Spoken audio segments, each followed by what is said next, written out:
Este programa é livre para todos os públicos. Pelo sinal da Santa Cruz, livrai-nos Deus, nosso Senhor, dos nossos inimigos, em nome do Pai, do Filho e do Espírito Santo. Amém. Amém. Sabedoria, capítulo 1, versículos do 1 ao 7.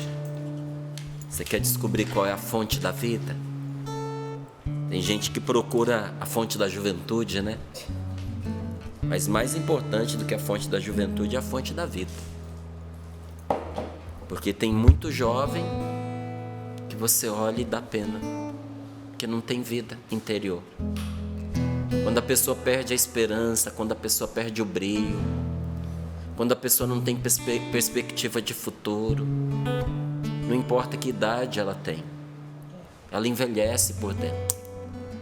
Então, muito mais importante do que a fonte da juventude é a fonte da vida.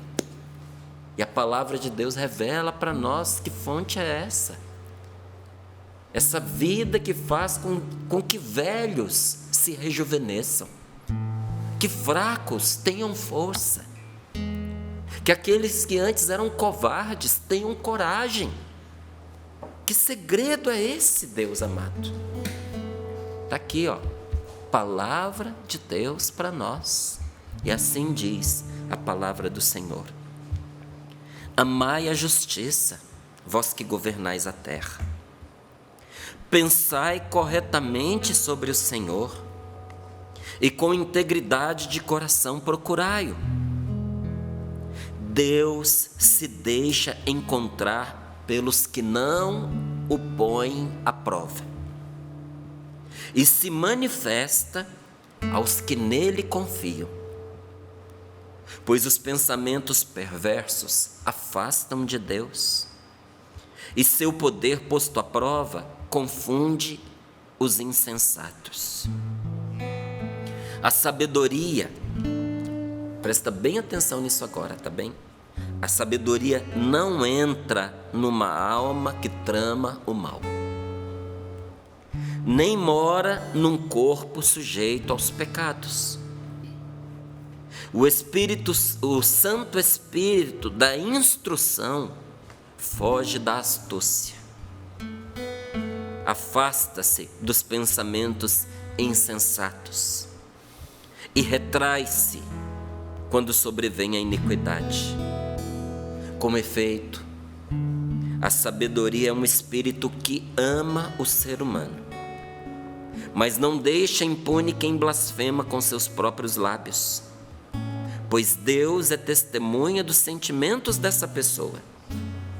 Investiga seu coração segundo a verdade e mantém-se à escuta da sua língua. Sim, o Espírito do Senhor enche toda a terra e, abrangendo tudo, tem conhecimento de cada som. Palavra do Senhor. Graças a Deus. Graças a Deus. Eu creio nesta palavra. Eu creio na palavra de Deus. Creio de verdade. E a palavra de Deus mudou a minha maneira de agir. E ter mudado a minha maneira de agir por causa da palavra de Deus me fez muito feliz. Muito feliz. Esses dias eu rezo, sabe? E eu gosto bastante de conversar comigo mesmo e com Deus, porque é bom a gente conversar com a gente mesmo. Todo mundo conversa consigo, uns mais, outros menos. Isso não é sinal de loucura não, viu? Isso é sinal de amizade consigo próprio. E ali, enquanto eu estava rezando e encontrando a Deus, estava me encontrando comigo mesmo, eu fui percebendo que tem coisas que eu não faço, tem coisas que eu não falo, tem provocações que eu respondo, que são mais corriqueiras, não tem vista magoar, ferir, né? Tem coisas que você responde no impulso da emoção, no momento de nervoso, mas não com malícia, mas não com a finalidade de desmerecer a outra pessoa, de ferir o outro. E eu fui percebendo que tem coisas que eu não respondo. E eu fui me perguntar, por quê? E não é porque eu sou bom, não. Não é porque eu sou bom, porque eu retenho aquela resposta, mas se eu quisesse, ela estava prontinha ali para eu dar, para eu dizer. Por que você não fala então, Márcio? Porque dizer aquilo me afastaria da graça de Deus. Eu perderia algo do Espírito Santo naquele momento. Eu perderia a unção, eu perderia a eficácia no meu trabalho evangelizador, eu sacrificaria um tesouro por causa de nada. Então, aqueles que me conhecem, que sabem do meu temperamento, sabem que a coisa mais fácil para o meu temperamento é não levar desaforo. Mais fácil. Mas tem muitas situações que eu levo, porque eu sei fazer conta. Eu faço a conta ali na hora. E a conta que eu faço é: responder a isso vai me tirar mais do que o que eu vou conseguir. Isso não vale eu perder estar na graça de Deus. Isso não vale eu perder a unção do Espírito Santo. Em quantos lugares, gente, que eu já fui pregar, e antes da pregação, o diabo vem tentar a gente. Vem tentar. Aí é uma pessoa que te maltrata, é uma pessoa que te diz um desaforo, é uma pessoa que não sabe que você é o pregador. Porque tem gente assim, tem gente que ocupa esses lugares de posição na igreja, só quer aparecer, ela nem sabe o que está acontecendo, mas quer aparecer. Aí te distrata, manda você descer de onde você está, manda você desocupar a sala onde te colocaram, manda você sair daquela cadeira. Quantas vezes isso aconteceu? Aí você vai fazer o quê? Vai dizer assim: eu vou ficar porque eu sou o pregador? Não, eu levanto, eu saio.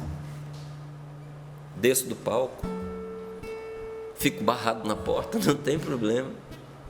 Escuto às vezes um desaforo, não é nenhuma nem duas vezes não, já houve muitas situações em que eu escutei coisas que eu não merecia ter ouvido.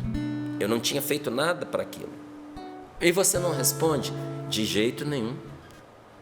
Porque daqui a pouco eu vou pregar. Com que espírito? Porque eu creio e sei por experiência que esta palavra está falando a verdade. Diz aqui, olha, vou encontrar para eu lhe dizer: o espírito da instrução, o espírito que nos ensina, foge da astúcia, afasta-se dos pensamentos insensatos e retrai-se quando sobrevém a iniquidade. Com efeito, a sabedoria é um espírito que ama o ser humano, ama a mim, mas ama também a pessoa que às vezes eu pretendo prejudicar, ofender. E o Espírito Santo não vai comigo no mal que eu quero fazer contra quem Ele ama. Por isso, eu aprendi a ouvir de uma maneira diferente aquela palavra: se Deus é por nós, quem será contra nós? Porque Deus é por mim, mas Ele também é por aquele meu irmão. E se eu vou contra aquela pessoa, eu estou me colocando em litígio contra Deus. Deus vai defender a pessoa. Ele não está contra mim, mas eu estou atacando. O Senhor vai defender aquela pessoa e eu ficarei humilhado. Então eu aprendi a entregar a justiça nas mãos de Deus. A minha parte cabe o perdão, cabe perdoar, cabe relevar, cabe seguir o meu caminho. Existe uma diferença entre perdão e reconciliação. O perdão eu posso dar de imediato, mas a reconciliação pode ser que leve tempo. Você acertar de novo os ponteiros com aquela pessoa, você conseguir ter de novo aquela comunhão com ela, você de novo resgatar a amizade. Isso às vezes leva tempo, recuperar a confiança, mas o perdão a gente pode dar de imediato, porque isso liberta a pessoa e liberta também a gente. Agora, fazer justiça, confie a Deus, entregue nas mãos de Deus. Porque quando eu quero fazer justiça por mim mesmo, quando eu quero fazer justiça com as minhas mãos e eu erro na medida, aí o prato vira da balança. Aí agora quem está numa situação delicada e de injustiça sou eu que sou injusto, então não vale a pena. Entrega nas mãos de Deus, porque a sabedoria é um espírito que ama o ser humano, mas que não deixa impune quem blasfema com seus próprios lábios, pois Deus é testemunha dos sentimentos da pessoa.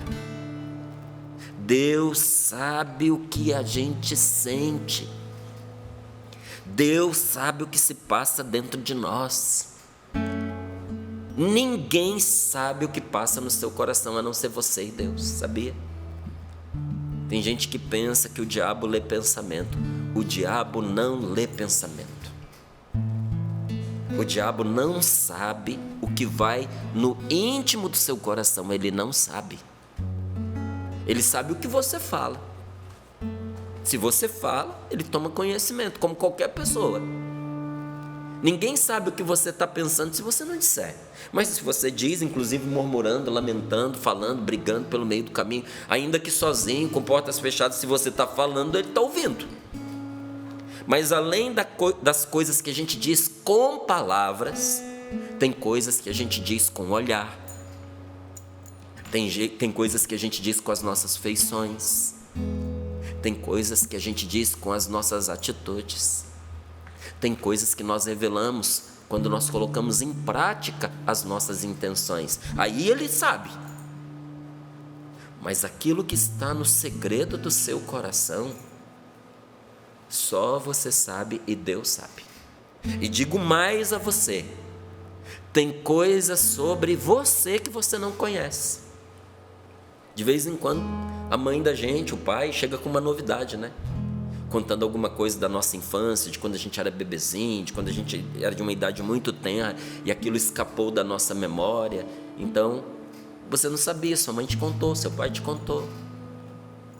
Mas tem coisas que aconteceram dentro de você e você nem tomou consciência do que aquilo se tornou dentro de você. Você nem sabe que aquele sentimento, aquela decisão quase que inconsciente que você tomou, passou a determinar a sua vida. Você não sabe, muitas vezes, por que você tem certos tipos de atitude, porque você responde de certas maneiras. Você não sabe por que o seu temperamento, não é? Nem era para ir nessa direção, mas vai nessa direção. Você tem uma pessoa que tem temperamento alegre, o pai tem temperamento alegre, a mãe tem temperamento alegre, mas a pessoa tem depressão. E você olha e diz, isso não combina com o temperamento dela. Mas vai ver na história o que aconteceu. E a própria pessoa não sabe. Mas até aquilo que ela não sabe de si mesma, Deus sabe. Por isso Ele sabe como consertar. Por isso Ele sabe como curar. E diz a palavra, Deus investiga o seu coração segundo a verdade, não segundo as aparências. E mantém-se a escuta da sua língua. Sim, o Espírito do Senhor enche toda a terra e abrangendo tudo, tem conhecimento de cada um. Então, amai a justiça, vós que governais a terra. Ah, mas isso não é para os governantes? Sim, você também é governante. Você governa a sua casa, você governa a si próprio. Tem várias situações em que você assume a liderança, nem que seja a liderança de uma faxina, mas você está ali, escolhendo por onde você vai começar a limpar, aonde você vai apontar os serviços. Às vezes você não percebe, mas iniciativa também é uma forma de liderar e de governo. Então é para todos nós, seres humanos. Vós que governais a terra. Quem governa a terra? É o ser humano. Não são os leões, não é o vento, não são as tempestades, não é o sol. Quem governa a terra são aqueles a quem Deus lhes delegou a autoridade. É o ser humano. Você é a quem Deus entregou dirigir uma parcela desta vida.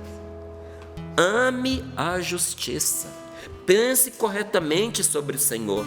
Com integridade de coração, procure o Senhor com coração reto de todo o coração, porque Ele se deixa encontrar por aqueles que não o colocam à prova. Deus foge de quem o testa.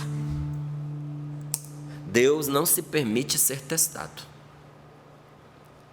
É a palavra dele que está nos dizendo. O Senhor se deixa encontrar, ele se entrega àqueles que não o testam, que não o ficam pondo à prova. Então, a quem ele se manifesta? Se é aqueles que não o testam, que não o põem à prova, o Senhor se manifesta aos que nele confiam. Quem confia em Deus encontrará a graça de Deus, encontrará também sua resposta, encontrará também o seu consolo, a sua ajuda, a sua força nas aflições. Enquanto os pensamentos dos que não confiam, porque quando eu não confio em Deus, eu opto pelo mal, eu opto pela perversidade, eu tomo a decisão de fazer que a minha vontade se cumpra a qualquer custo. Então eu manipulo as pessoas, eu entro em esquemas errados, prejudiciais, maliciosos, nocivos para os outros e também para mim. Eu passo os outros para trás quando eu não confio em Deus. Esses são os pensamentos perversos que a palavra de Deus aqui está nos dizendo. E os pensamentos perversos afastam de Deus. Afastam. E quando uma pessoa começa a testar a Deus, olha o que a palavra de Deus nos fala. Na hora do conflito, na hora do embate, na hora da dificuldade, aquelas certezas que a pessoa tinha, sabe, aquelas convicções, aqueles pensamentos perversos que deram a ela a certeza de que ela conseguiria o que conseguiria, fosse a qualquer custo, na hora que vem a dificuldade, esses pensamentos se perdem. E a pessoa entra em confusão. Aqui, olha. E o poder de Deus posto à prova confunde os insensatos. Por que os insensatos? Porque quem está sem Deus é o pior dos insensatos. A sabedoria está com quem está com Deus. Então não é que a pessoa é tolinha, atrapalhada, aí ela é insensata. Não, insensato é quem abre mão de Deus por causa dos seus pensamentos perversos. É a pessoa que troca estar na graça de Deus pela escolha de explodir no momento de ira, de irritação. É a pessoa que maliciosamente trama o mal no seu coração. Vou fazer o mal a esta pessoa. E olha, gente, olha o veneno deste lado. Às vezes quem quer fazer o mal, inclusive se traveste de amigo. Chega juntinho, sorrindo, se apresenta para ajudar, começa a puxar as informações do outro. Tem gente que faz isso. Tem gente que finge que gosta, mas não gosta. E fica perto porque está à procura da oportunidade de fazer o mal. Está tramando o mal dentro do seu coração. Sabe o que o Senhor nos fala? Essa pessoa extingue dentro dela, abafa o Espírito Santo. Ela fica no escuro por causa disso. Ela perde a sabedoria, a vida dela fica igual um carro desgovernado. Imagine que você, na hora de fazer uma curva, o volante sai na sua mão. É a pessoa que faz isso. Quem trama o mal arranca a direção da sua vida, fica à deriva, capotando no meio da pista. A sabedoria não entra numa alma que trama o mal. Então por que eu vou tramar o mal? Eu não tramo o mal. Não tramo. Ideia? Ideia sempre vem. Sempre vem uma ideia má, porque o diabo também é um semeador. Não pense você que ele não é. Quando Jesus conta a parábola do joio e do trigo, ele diz que um homem semeou no campo um trigo bom, mas o inimigo veio de madrugada e semeou o joio. O diabo também é um semeador, ele está o tempo inteiro semeando ideias. Sabe como é que você semeia ideia? Você joga ideia para a pessoa, a gente também é semeador. Você chega e joga uma ideia para a pessoa, para ver se cola. Às vezes você joga uma ideia boa para ajudar a pessoa e a pessoa não pega. E tem coisas que você só pode dar uma ideia, você não pode falar. Porque às vezes você se expõe demais, você fica em perigo. Se você for lá e dizer, senta aqui que eu vou te falar uma coisa. Então você só pode semear a ideia e ver se a pessoa pega. E às vezes tem gente que faz isso por mal. A pessoa só dá um toquezinho. Sabe quando o outro está correndo, está numa carreira assim, desabalada, e chega alguém e só dá um toquezinho no calcanhar? E a pessoa vai, ó, blaf, blaf, blaf. Às vezes o diabo faz isso.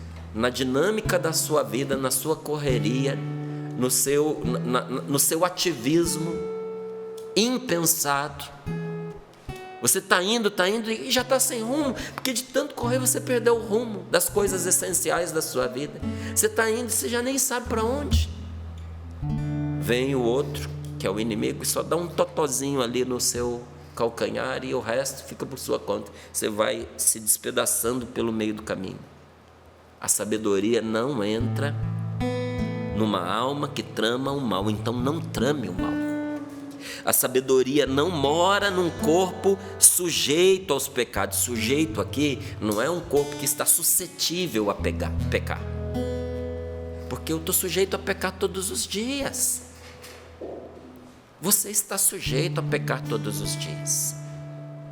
O que é que nos ensina a espiritualidade de nós cristãos?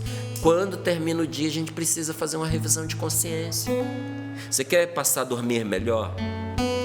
Tira 5 minutinhos e faz uma revisão de consciência do que no seu dia foi bom, daquilo que não foi bom, não é? Para você purificar aí as coisas que você viveu no decorrer do seu dia. E você vai perceber que você pecou. Todos os dias a gente peca. Todos os dias a gente pede perdão. Todos os dias a gente se suja. Todos os dias a gente toma banho. E Deus nos deu um dia após o outro para a gente começar sempre de novo. E no outro dia, quando a gente começa, Ele é amigo nosso para nos ajudar em todas as coisas outra vez. Agora, o que é então? Isso é ser suscetível ao pecado. Então o que é ser sujeito ao pecado? É ser escravo do pecado. É quando você para no pecado que você está cometendo.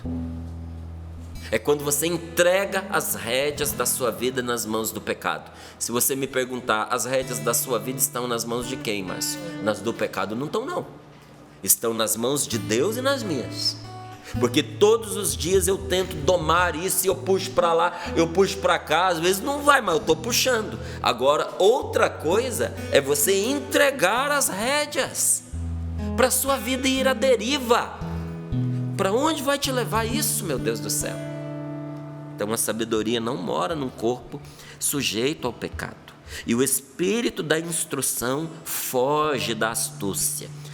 Deus não consegue ensinar malandro. Quando a pessoa é malandra, ela é a senhora de si mesma, ela é a sua própria instrutora. Ela é quem se governa com as suas malandragens. Agora, você trocar a sabedoria de Deus por astúcia, por malandragem, é uma troca muito infeliz. Infeliz. E a nossa felicidade?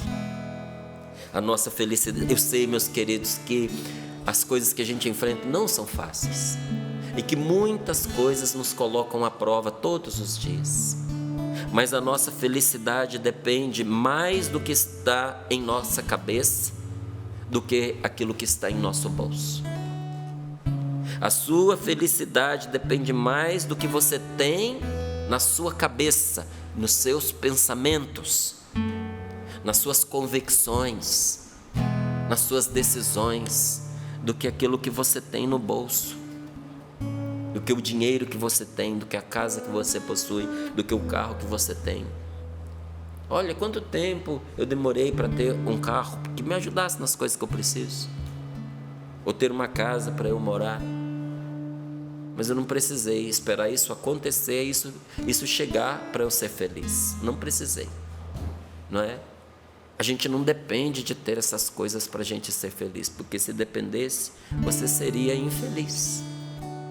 Pode entrar, meu irmão, por favor, tenha bondade. Bruno, para você. Você precisa entender que aqui a sua felicidade não depende do que você tem. A sua felicidade depende de quem você é e das coisas que você cultiva no seu coração e na sua cabeça. A nossa felicidade depende do que nós temos dentro de nós, na nossa alma, não é naquilo que enche os seus cofres. E se você confia em Deus, em algum momento, Deus vai se manifestar a você. Você confia em Deus?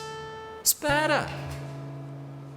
Sabe, quando alguém diz para você assim, eu vou te ajudar, não posso agora, mas eu vou te ajudar, confia em mim. Se você confia nesta pessoa, o que você faz? Você espera. Só que Deus nunca vai dizer para você, eu vou te ajudar, só que agora eu não posso. Ele vai te dizer, eu vou te ajudar, mas agora não é o melhor momento para você. Eu vou te ajudar, mas para que essa ajuda seja completa e totalmente boa, eu preciso que você espere. E todos os dias Deus diz para mim e para você, confia em mim, porque eu estou com você.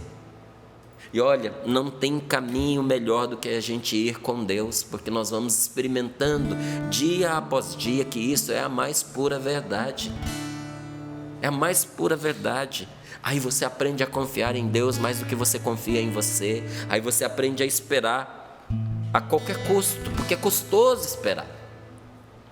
Ainda mais para quem é afoito, ainda mais para quem é ansioso. Quer matar um ansioso na unha, você fala para ele esperar. Mas vai ter que educar a própria espera, vai ter que educar a própria alma, vai ter que educar os próprios sentimentos, os próprios desejos, inclusive para poder crescer.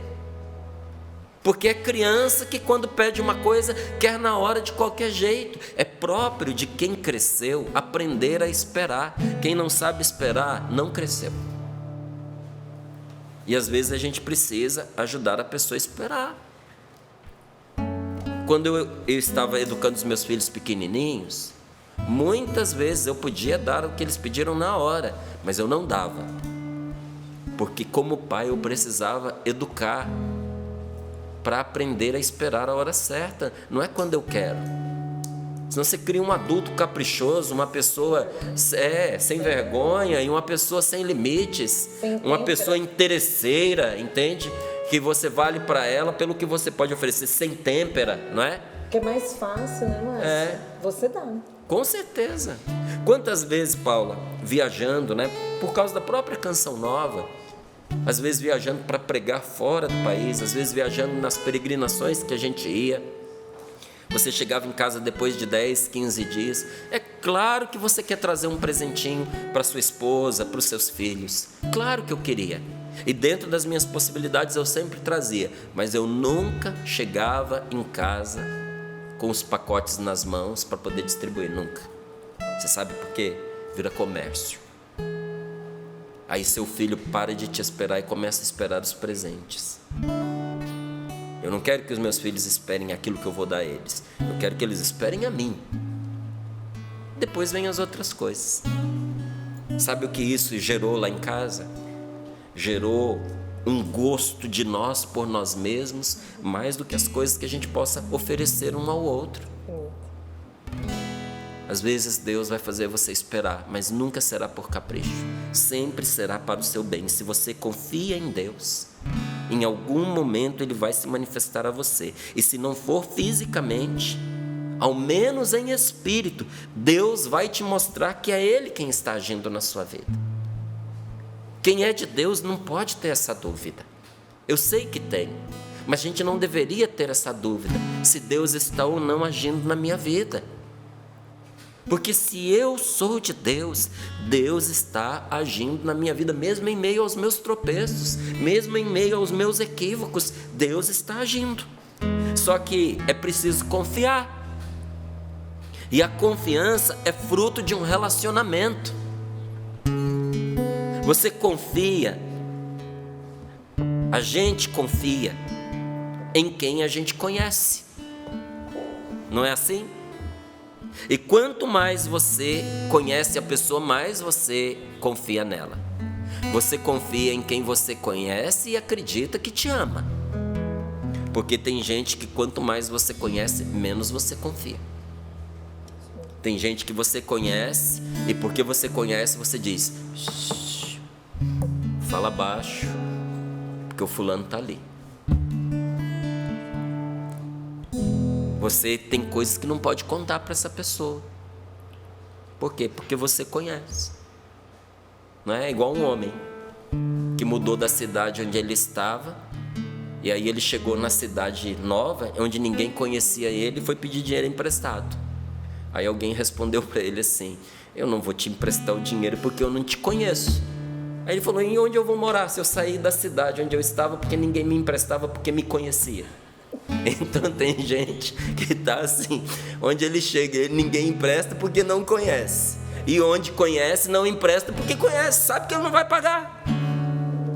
Então, é o relacionamento que faz a gente confiar ou não numa pessoa.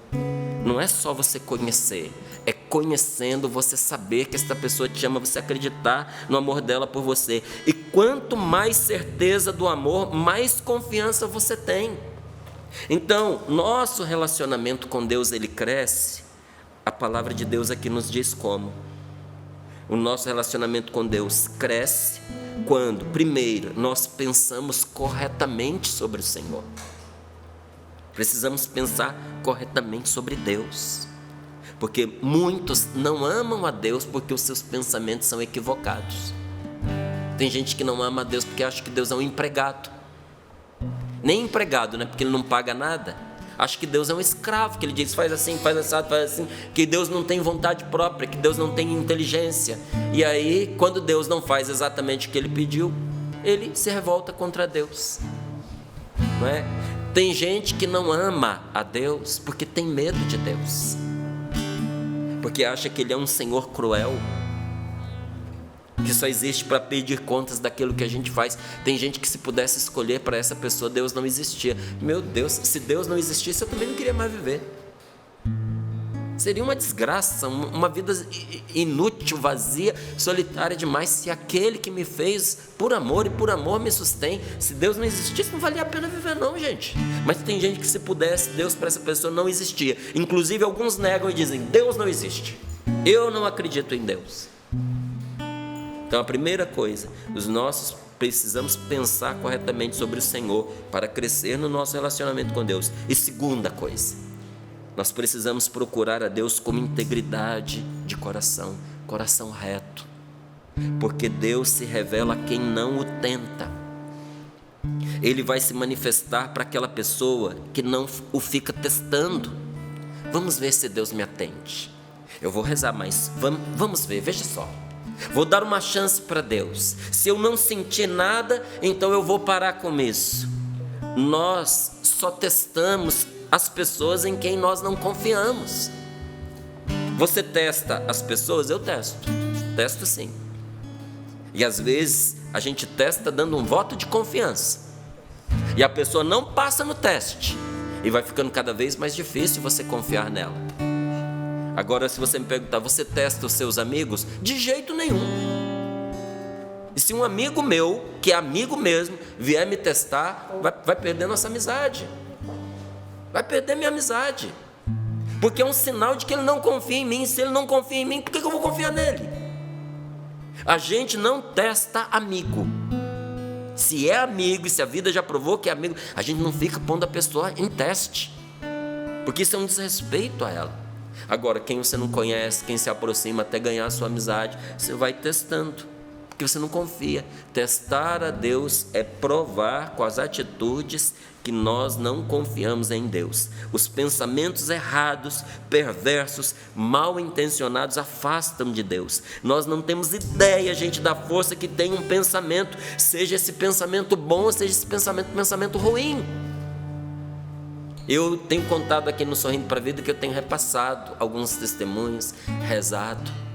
E ontem eu pegava nas mãos um de uma mulher que a gente leu, a Valdênia leu aqui no Sorrindo para a Vida, que a mãe dela amaldiçoava sempre, que a mãe dela dava maus conselhos, amaldiçoava, disse que ela nunca teria filhos, e ela conta o peso que isso foi na vida dela. E ela disse que até foi uma libertação quando a mãe partiu para junto de Deus, porque foi uma presença muito nociva pelos pensamentos que a mãe gerou por meio das palavras que disse. Testemunhos arrastam e palavras também. Vamos fechar os nossos olhos um pouquinho e deixar que esta palavra venha nos abençoar. Todo pensamento que a gente exprime por palavras é uma força. Por isso que a pregação tem força de transformar. E essa força é sem limites. Então eu preciso cuidar daquilo que passa na minha cabeça, dos meus pensamentos.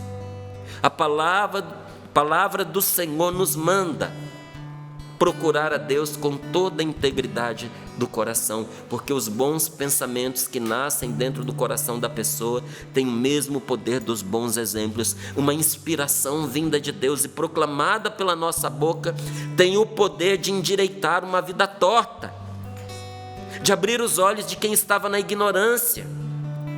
Então pede a Deus agora para te inspirar, chama pelo Espírito Santo e diz para Ele: Senhor, se eu tiver com o meu corpo sujeito ao pecado, aos pecados, me liberta, Senhor. Senhor, eu desisto de toda a trama ruim que eu estava gerando dentro de mim. Eu que estava tramando o mal, diante desta palavra renuncio a esses pensamentos que eu estava organizando para fazer o mal, porque eu quero Teu Espírito Santo.